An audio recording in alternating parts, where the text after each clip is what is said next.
At eto na naman po for our alas video. So, ito yung ating nakaraang bakasyon, ika nga. So, ayan.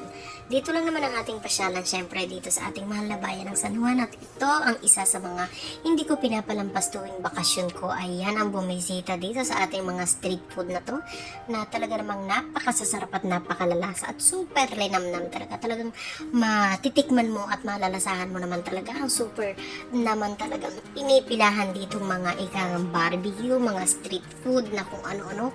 Nandyan na lahat. Pwedeng diyan ka na rin maghapunan. Nandyan na lahat. May mga lugaw, may mga lumpia, lahat na.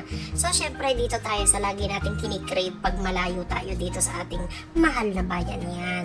Yung mga barbecue, yung mga isaw, paan ng manok, ayan, mga Betamax na yan, at itong mga, syempre, ito talaga yung mga isaw-isaw na yan, ayan. Oo, talaga naman itong batang ito. Ito, hindi ito mahilig masyado ng bonggang-bongga. Pero syempre, minsan binibigyan natin, pinapatikim din naman natin. Ayan. Gusto niya, kinakain niya yung kanyang isaw dyan minsan. So, tama na dyan yung 4 na stick na pwedeng tikman. So, ayan, marami kang pagpipilian dyan at talaga namang nandyan na lahat. Ayan, pang ulam. Ayan, o, diva. So, ayan, ha. Talaga namang sunod-sunod na mga cart at mga stall na pwede mong pagpilian ng iyong mga pang-ulam dyan. At syempre, ito talaga yung ating isa sa mga pinaprito. Talaga namang hindi natin natitikman ito pag malayo tayo dito. O, ayan. So, ayan, talagang sinulit natin yan. So, ayan, may mga taba-taba pa yan.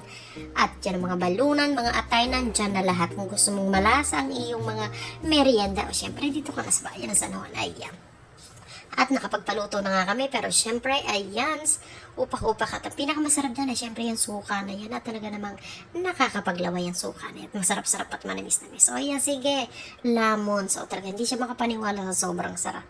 Talaga namang napakalasa. Ayan yan sa kanya, 4 na stick lang sa kanya. Pero sa akin, syempre, akin yung madami.